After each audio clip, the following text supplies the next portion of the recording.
हाँ स्टूडेंट्स, आज का टॉपिक है finite verb, non finite verb, infinite, gerund and participle. Finite verb, the verb which becomes singular और plural according to the subject is called a finite verb. Finite verb उसे कहते हैं जो वाक्य के सब्जेक्ट के अनुसार सिंगुलर या प्लूरल होता है। For example, Tom plays football, Tom football खेलता है। बॉयज़ प्ले फुटबॉल, लड़के फुटबॉल खेलते हैं। पहले सेंटेंस में हमारा सब्जेक्ट है टॉम, जो कि एक सिंगुलर नाउन है, इसलिए हम एक सिंगुलर वर्ब का यूज़ करते हैं जो कि है प्लेस। दूसरे सेंटेंस में हमारा सब्जेक्ट है बॉयज़, जो कि एक प्लूरल नाउन है, तो हमारा जो वर्ब होगा वो भी क्या होगा, प्लूरल ही होगा, इसलिए यहाँ पे हमने प्ले का यूज़ किया है। तो फाइनाइट वर्ब वो वर्ब होते हैं जो सब्जेक्ट के अनुसार सिंगुलर या प्लूरल फॉर्म में आते हैं। Non finite verb, the verb which does not change in form according to the subject is called a non finite verb. Non finite verb उसे कहते हैं जो वाक्य के सब्जेक्ट के अनुसार अपना रूप नहीं बदलता है, वह सदा एक रूप में ही रहता है। For example, Tom wants to play cricket, Tom cricket खेलना चाहता है। Boys want to play cricket, लड़के क्रिकेट खेलना चाहते हैं। पहले सेंटेंस में हमारा सब्जेक्ट है टॉम, जो कि एक सिंगुलर नाउन है, इसलिए हम एक सिंगुलर वर्ब का यूज़ करेंगे जो कि हो गया वांट्स। और दूसरे सेंटेंस में हमारा सब्जेक्ट है बॉयज़, जो कि एक प्लूरल नाउन है, तो हम प्लूरल वर्ब का यूज़ करेंगे जो कि है वांट। वांट्स और वांट जो है ये दोनों फाइनाइट वर्ब हो जाएंगे जो सब्जेक्ट के अनुसार सिंगुलर या प्लूरल फॉर्म में आ रहे हैं।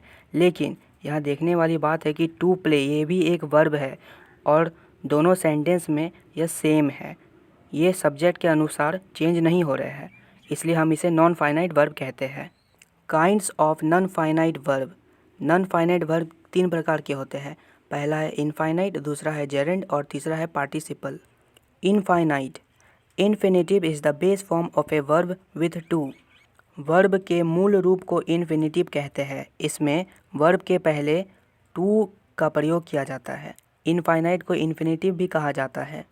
For example, she wants to dance, वह नृत्य करना चाहती है। We like to play games, हम खेल खेलना पसंद करते हैं। इन दोनों सेंटेंस में डांस और प्ले हमारा वर्ब है जो कि अपने बेस फॉर्म में यानी कि मूल रूप में है। इन वर्ब के आगे टू का प्रयोग किया गया है, इसलिए हम टू डांस और टू प्ले को क्या कहेंगे, इन्फिनेटिव या इनफाइनाइट कहेंगे। इनके कोई सब्जेक्ट नहीं होते हैं और ये अपना फॉर्म किसी सब्जेक्ट के नंबर के अनुसार चेंज नहीं करते हैं। Infinitives without to are bare infinitives. Infinitive के पहले टू का प्रयोग किया जाता है, लेकिन कभी कभी टू जो है वह गायब हो जाता है यानी लुप्त हो जाता है, जिसे हम बेयर इन्फिनेटिव कहते हैं। For example, he heard him cry, उसने उसे रोते हुए सुना। दे वॉच्ड अस प्ले, उन्होंने हमें खेलते हुए देखा। इन दोनों सेंटेंस में क्राई और प्ले हमारा वर्ब है, इन दोनों के पहले टू का प्रयोग नहीं किया गया है, इसलिए हम इसे बेयर इन्फिनेटिव कहेंगे। Gerund, gerund is the ING form of a verb used as a noun.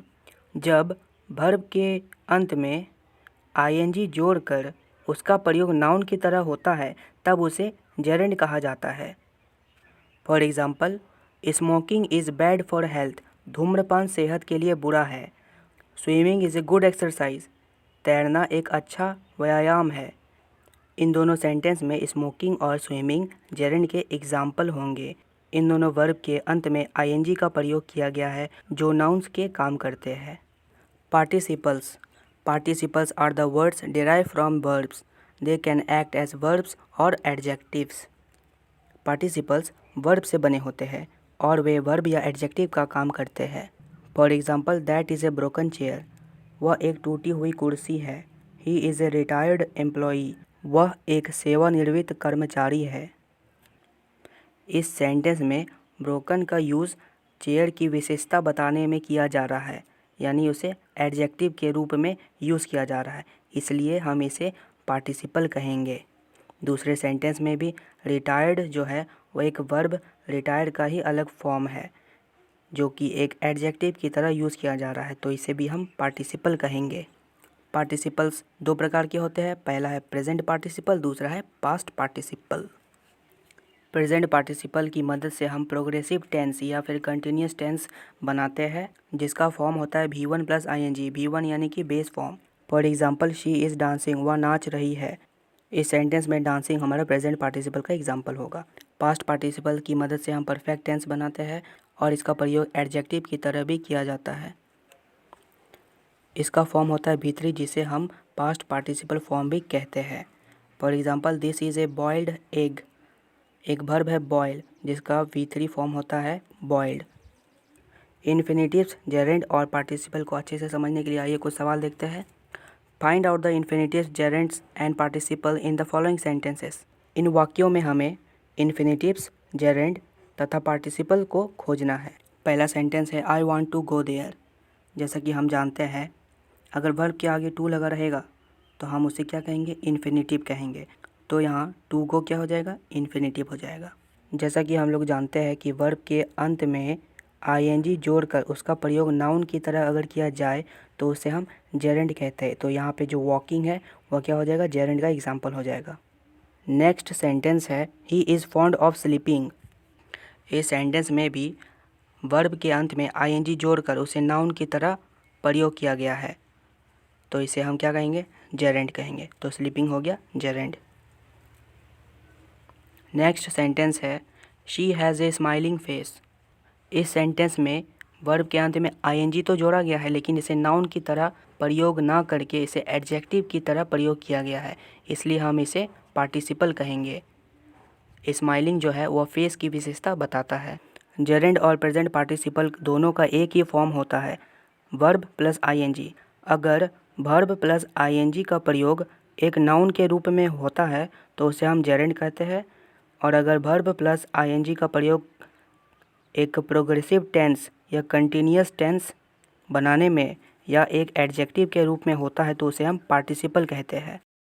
तो आज हमने सीखा finite, non finite, infinite, gerund और पार्टिसिपल किसे कहते हैं। हमने कुछ क्वेश्चन भी देखे। मिलते हैं अगली वीडियो में, तब तक के लिए do subscribe, like, comment and share.